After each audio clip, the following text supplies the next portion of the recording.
வணக்கம். இந்த வீடியோவில் நம்ம எதை பற்றி பேச போகிறோம் அப்படின்னா யூஎஸ் டெப்ட் செல்லிங்.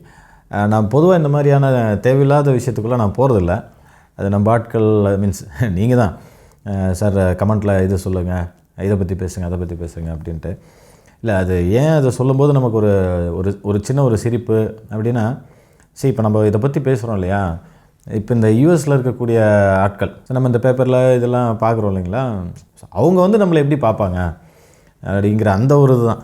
ஏன்டா நீ எல்லாம் பேசுகிற அப்படிங்கிற மாதிரி. ஏன்னா அது வேறு வழி இல்லை, நம்ம பேசி தான் ஆகணும். ஓகே, நம்ம வந்து விஷயத்துக்கு வருவோம். டெப்ட் அப்படிங்கிற அந்த ஒரு விஷயத்துக்குள்ளே நம்ம போகிறக்குள்ள டெஃபிசிட் டெப்ட் என்னன்னு பார்த்துறோம். அதாவது பற்றாக்குறை கடன். இந்த வருஷம் நாம் வந்து இவ்வளோ ரெவென்யூ எடுக்கிறோம் அண்டு நமக்கு வந்து என்ன ஒரு செலவு அப்படிங்கிறது தானே. அப்போ அதில் நமக்கு பற்றாக்குறை என்ன, இந்த பற்றாக்குறையெல்லாம் சேர்த்து தான் டெப்ட். சும்மா டெப்ட்னா நம்ம வந்து வெறும் போய் கடன் மட்டும் வாங்குகிறோம் அப்படிங்கிற அந்த விஷயம் வந்து கிடையாது. ஸோ பற்றாக்குறையும் சேர்த்து தான் நம்ம வந்து வருது அப்படின்ட்டு. அண்ட் இந்த விஷயத்தை நாம் வந்து என்னையும் யூஎஸ் மார்க்கெட்டையும் கம்பேர் பண்ணுவோம், அல்லது ஏதோ ஒரு தனிநபர்னு வச்சுக்கோம். ஒரு தனிநபர், ஒரு நாடு அப்படின்னு வச்சுக்கோங்க. எப்பவுமே ஒரு தனிநபருக்கு சட்டம் சரியாக வேலை செய்யும், உங்களுக்கு தெரியும்னு நினைக்கிறேன் இல்லையா. தனிநபர் அதுலேயே அது இந்தியாவில் இன்னும் நிறைய தனிநபர்லேயே நிறைய பிரிவுகள் இருக்குது. ஸோ அவங்கவுங்களுக்கு சட்டம் மாறுபடும். தேவையில்லாது பேசி சரி இந்தியா வேண்டாம், வேறு எதாவது நாட்டுக்கு போயிடும். அப்போது அந்த நாட்டில் இருக்கிற ஒரு நபர், நாடு அப்படின்னு வச்சுப்போம், யூஎஸ். ஸோ இந்த நபருக்கு ஒரு சட்டம் இருக்கும், நாட்டுக்கு ஒரு சட்டம் இருக்கும். என்ன அப்படின்னு கேளுங்களேன். ஒரு உதாரணத்துக்கு அந்த நபர் என்ன பண்ணுறாரு அப்படின்னா, போயிட்டு ஒரு பர்சனல் லோன் வாங்குறாரு, இந்த இது அப்படின்னு சொல்லிட்டு, இந்த தேவைக்கு அப்படின்ட்டு. இப்போ அந்த லோனு அவரால் ரீபே பண்ண முடியல. மேலும் அதான் நான் சொன்னேன் இல்லைங்களா, பற்றாக்குறை வருது. அவருக்கு வரக்கூடிய இன்கம்லேருந்து மேலும் ஒரு பற்றாக்குறை. அப்போது என்ன பண்ணுறாரு, ஏற்கனவே அவருக்கு ஒரு கடன் இருக்குது, அந்த கடனை அடைக்கணும். மேலும் இருக்கிற பற்றாக்குறைக்கு என்ன பண்ணுறாரு, மறுபடியும் ஒரு கடன் வாங்குறாரு. அப்போ என்ன பண்ணுறாரு, பிஸ்னஸ் லோன், ஒரு கடையெல்லாம் வச்சுருக்காரு, தட்டுப்பட்டு சாமானெல்லாம் காமிச்சு சரிங்க இதுக்கு ஒரு லோன் கொடுங்க அப்படிங்கிறாரு. அகைன் அப்போது பேங்க் என்ன பண்ணுது அப்படின்னா, இதுதான் இந்த டெப்ட் லிமிட்டை வந்து ரைஸ் பண்ணுற மாதிரி. இப்போ உங்களுக்கு ஒரு லிமிட் வச்சுருப்பாங்க, உன் தகுதிக்கு இவ்வளோ தான் லோன் அப்படின்னு சொல்லிட்டு. இப்போ இந்த கடன் வரம்பு இருக்கு இல்லையா, இதை வந்து ஒரு படி மேலே போகிறாங்க. ஏன்னா இருக்குது, இதெல்லாம் இருக்குது அப்படின்ட்டு.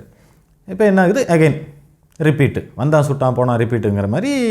போனால் லோன் எடுத்தான் வந்தான், அகைன் ரிப்பீட்டு. போனால் வந்தான் கட்ட முடியல, ரிப்பீட்டு, இந்த மாதிரி. ஓகேங்களா.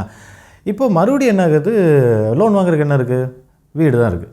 ஒருவேளை வீடு இருக்கிற வீடு இல்லைன்னா அந்த லிமிட் அங்கே கட் ஆகுது. சரி, நம்ம இன்னொரு படி மேலே போவோமே, இன்னும் இதை சொல்லிட்டே போகலாம், அடுக்கிட்டே போகலாம். அதாவது ஒரு கார் இருக்குது, இல்லை இடம் இருக்குது, இல்லை வீடு இருக்குது அப்படின்ட்டு. பட் ஒரு புரியுறதுக்காக நான் சொல்கிறேன். இப்போது கடைசியாக அவர்கிட்ட இருக்கிற எல்லாத்தையும் அவர் வந்து வச்சிட்டார். இப்போ என்ன ஆகும்னா, இப்போ தான் அனைத்து சட்டங்களும் அவர் மேலே பாயும். நீ டிஃபால்ட், நீ எதுக்குமே தகுதி இல்லாத, போயிடுங்க, நாட்டிலே இருக்காது அப்படிங்கிற மாதிரி. ஸோ ஒரு தனிநபருக்கு இது எல்லாமே வேலை செய்யும். ஆனால் ஒரு அரசு, நீங்கள் வந்து ரெவென்யூ எடுக்கிறீங்க, ஒரு பற்றாக்குறை வருது, கடன் வாங்குறீங்க, அந்த கடனை வந்து உங்களால் இது பண்ண முடியல, திருப்பி நீங்கள் வந்து ரைஸ் பண்ணிடுறீங்க. சரி, உங்களுக்கும் ஒரு நாட்டுக்கும் ஒரு உச்சவரம்பு ஒன்று இருக்கு இல்லையா, இவ்வளோ தான் லிமிட் அப்படின்னு சொல்லிட்டு. இந்த உச்சவரம்பை நீங்கள் தொடும்போது நீங்கள் என்ன பண்ணுறீங்க அப்படின்னா, போய் பணம் அடிச்சிட்றீங்க. புரியுதா. ஒரு நாடு, நம்ம இந்தியா எல்லாருமே என்ன பண்ணுறோம், ஓகே எனக்கு இந்த ஒரு அப்ரூவல் ஒன்று வாங்கி பணத்தை இத்தனை தேவை, இத்தனை ட்ரில்லியன் தேவை, இத்தனை மில்லியன் தேவை, என்னமோ ஒன்று அடிச்சுக்கிறாங்க, ரைட். பட் இதே ஒரு தனிநபர் சேராருன்னு வைங்க, எனக்கு வந்து பணம் இல்லைங்க, நான் அடிச்சுக்கிறேன் அப்படின்னா என்ன ஆகுது. இல்லை, அது கரெக்டு தான். ஏன்னா இப்படியே ஆளாளுக்கு அடித்தா என்ன ஆகும் அப்படின்ட்டு. அது எல்லாத்துக்கிட்டையும் பணம் இருக்கக்கூடாது. இது பழைய ஒரு படம் ஒன்று இருக்குது, நீங்கள் பார்த்துருக்கலாம். அதாவது பாக்யராஜும் ரஜினிகாந்தும் நடிச்சிருப்பார். பாக்யராஜ் வந்து மன்னராக இருப்பார். இவர் நம்ம ரஜினி வந்து ஒரு மந்திரி மாதிரி அவருக்கு ஒரு யோசனை சொல்லிகிட்டு இருப்பா. அப்படி அந்த படத்தில் பாக்யராஜ் வந்து நல்ல இதில் என்ன பண்ணுவார்னா, எல்லாத்துக்கும் பொருள்னு கொடுத்துருவார். கடைசியில் என்னான்னு கேட்டிங்கன்னா, இவருக்கு இந்த விசிறி ஓடுற கூட ஆள் இருக்காது பாக்யராஜுக்கு. அப்புறம் போர் வீரர்களும் எல்லாம் ஆளுக்கு எல்லாம் வெளிநாட்டு பயணங்கள், அயல்நாட்டு எல்லாம் போயிடுவாங்க எல்லாம் ஃபேமிலியோட. ஏன் அப்படின்னா, இப்படி ஆளுக்கு அவங்கவுங்க தேவைக்கு உண்டான அந்த பணம் வந்து தகுதி மீறி போய் சேர்ந்துருச்சு அப்படின்னு சொன்னால் யாரும் எதுவும் செய்ய மாட்டாங்க, அவங்கவுங்க இருப்பாங்க. நாடு பணம் இல்லாமல் நாடு திவாலாகிறத விட இது இன்னும் மோசமாயிரும் அப்படிங்கிற அந்த ஒரு தான். அதனால் தனிநபர் நீங்கள் அந்த மாதிரி தவறு எதுவும் செய்கிறாதீங்க. அது மாதிரி யூடியூப்பில் ஒருத்தன் சொன்னால், யூஎஸ் பணம் அடிக்குது, நம்மளும் அடிச்சுக்கலாம் சொல்லி சொன்னா அப்படின்ட்டு நீங்கள் இந்த மாதிரியெல்லாம் வந்து பண்ணிடாதீங்க. ஓகே, இது தவறு. ஸோ இதுதான் யூஎஸில் நடந்துகிட்ருக்கிற ஒரு விஷயம். இது வந்து பார்த்திங்கன்னா கடந்த ஒரு 2001 பார்த்திங்கன்னா ஒரு 10 தடவையும், அப்புறம் ஒரு 1960 அதெல்லாம் வந்து கூகுளில் பார்த்திங்கனாலே தெரியும். 1960 பார்த்திங்கன்னா கிட்டத்தட்ட 74 தடவையும் இந்த மாதிரி இந்த லிமிட்டை வந்து இது பண்ணிகிட்ருக்காங்க. அப்புறம் இப்போ ரீசெண்டாக இந்த அக்டோபர் 7 என்ன பண்ணியிருக்காங்கன்னு கேட்டிங்கன்னா, இந்த செனட், யூஎஸ் செனட் அப்படிம்பாங்க, இவங்க வந்து டெம்பரவரியாக உன்னோட லிமிட் வந்து ஒரு இத்தனை ட்ரில்லியன் சம் அரவுண்டு ஒரு 28.8 ட்ரில்லியன் வந்து நீ இது வரைக்கும் அப்படின்னு சொல்லிட்டு. பட் இது என்னன்னு கேட்டிங்கன்னா, இந்த டிசம்பர் 3க்குள்ளே ஒரு முடிவுக்கு வந்தாகணும். இப்படி வந்து அதிகரிச்சுட்டே போயிட்டுருக்கக்கூடாது, அதனால் வந்து நீ ஏதாவது பண்ணி ஆகணும் அப்படின்னு சொல்லிட்டு அப்படியே அதாவது என்ன சொல்கிறது, ஒரு நல்ல ஒரு horror movie, crime thriller movie, suspense, இந்த மூவியில் வரக்கூடிய ஒரு இன்டர்வல் பிரேக் மாதிரின்னு வச்சுக்கோங்க. இது வந்து கிளைமேக்ஸ் கிடையாது, இன்டர்வல் போட்டுக்கிட்டே தான் இருப்பாங்க. அப்போது எல்லா நியூஸ் சேனல்ஸு இதெல்லாம் வந்து இது ஒரு பெரிய விஷயமாக பேசிகிட்டு இருக்காங்க. பட் இது வந்து பெரிய விஷயந்தான், ஏன்னா இருக்க கடன் சுமையை அதிகரிச்சிட்டே போகுது இல்லையா. ஸோ ஆனால் இன்னொன்று பாருங்கள், நாடு இவ்வளோ கடனில் இருக்குது, எல்லாம் ஸ்டாக் மார்க்கெட்டு, இண்டெக்ஸு எல்லாமே நல்லா தான் இருக்குது. பார்த்தா இந்த புனித் மாதிரி தான் சொல்லணும் போல் தெரியுது. அதாவது அவரை உதாரணமாக இந்த இடத்துல நம்ம சொல்கிறது அப்படிங்கிறது அவரை எதுவும் தாக்கி எல்லாம் இல்லை. அதாவது வெளியிலேருந்து பார்த்தா அவ்வளோ ஆரோக்கியமாக இருக்காங்க, உள்ளுக்குள்ளே அத்தனை நோய் இருக்குது.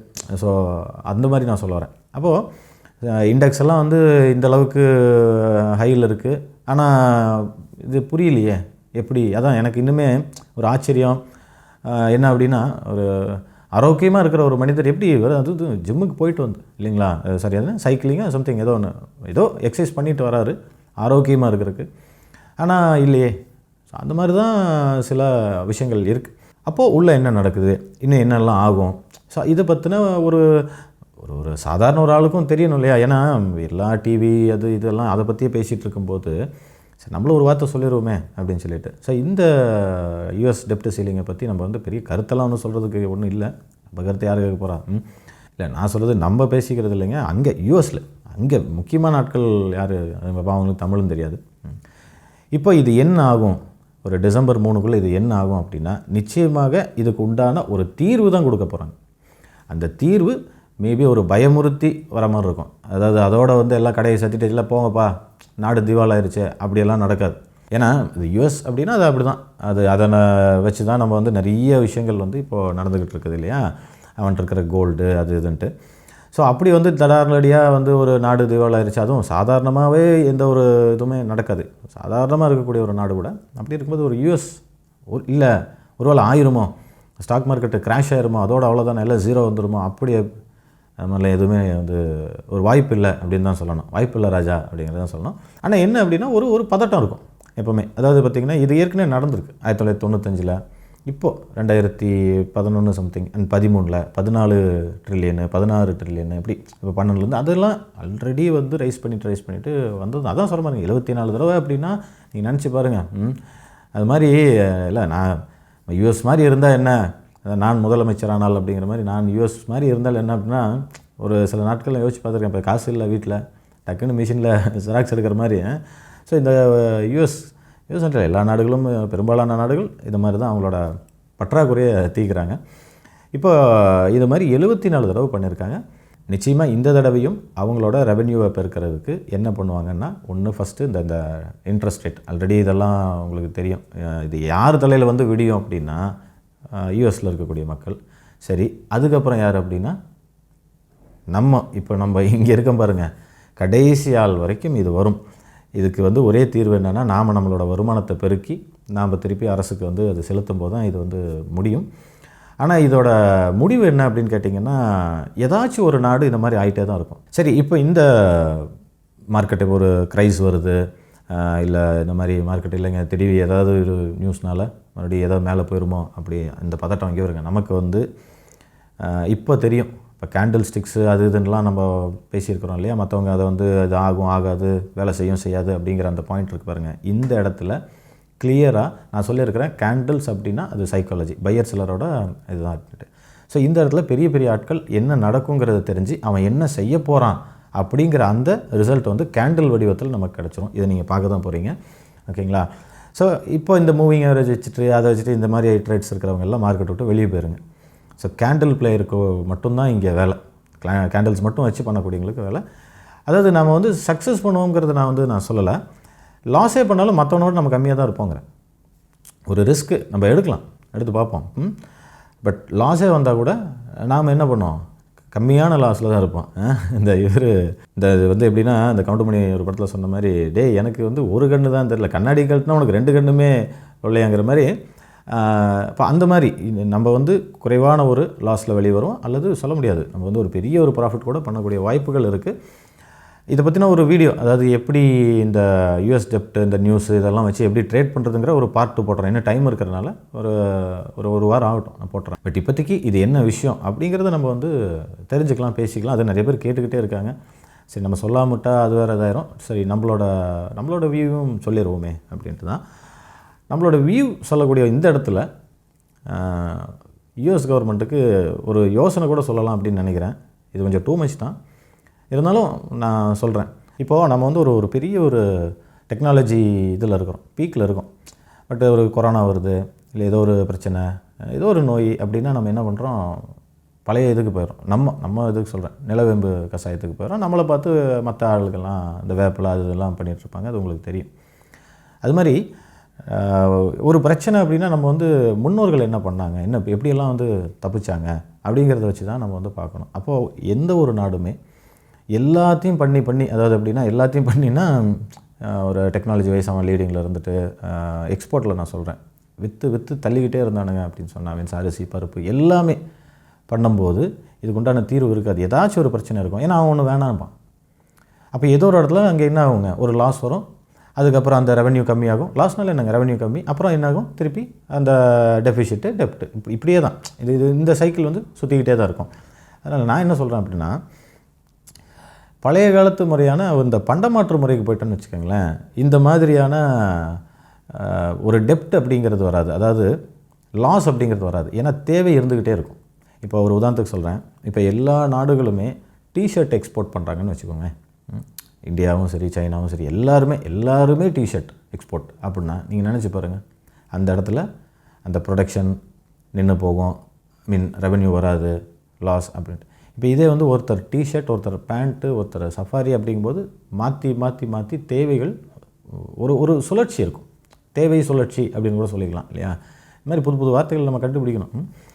அது மாதிரி வரும்போது இந்த மாதிரியான லாஸஸ் தவிர்க்கலாம் அப்படிங்கிறத நான் சொல்லிக்கிறேன். இது நான் சொன்னது நம்ம யோசித்து பார்ப்போம், நம்ம தனியாக ஒவ்வொருத்தரும் யோசிச்சு பாருங்கள் இந்த மாதிரின்னு. பட் இதெல்லாம் ப்ராக்டிக்கலாக அப்படின்லாம் பார்த்தா அதெல்லாம் நடக்காதுங்க. அது நம்ம அது பாட்டில் போயிட்டு தான் இருக்கோம். நம்ம பிரச்சனை அப்படின்னா தான் ஒரு விஷயத்தை பற்றி யோசிப்போம். மற்றபடி நம்ம பாட்டில் நம்ம வேலைகளை செய்துக்கிட்டே தான் இருப்போம். அதனால் இது ஜஸ்ட்டு இப்போ நீங்களும் நானும் பேசிக்கிற ஒரு தளம், அதில் நம்ம பேசிக்கிறோம், அவ்வளோதான். இதை ஒருத்தன் உடனே பிடிச்சிட்டு ஐயோ இப்படின்ட்டு இருக்க வேணாம்.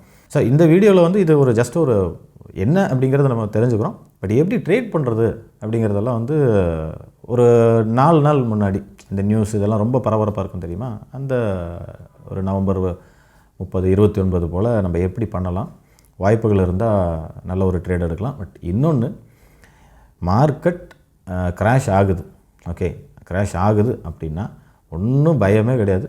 வாங்கிறதுக்கு பைசாவோடு இருந்துக்குங்க.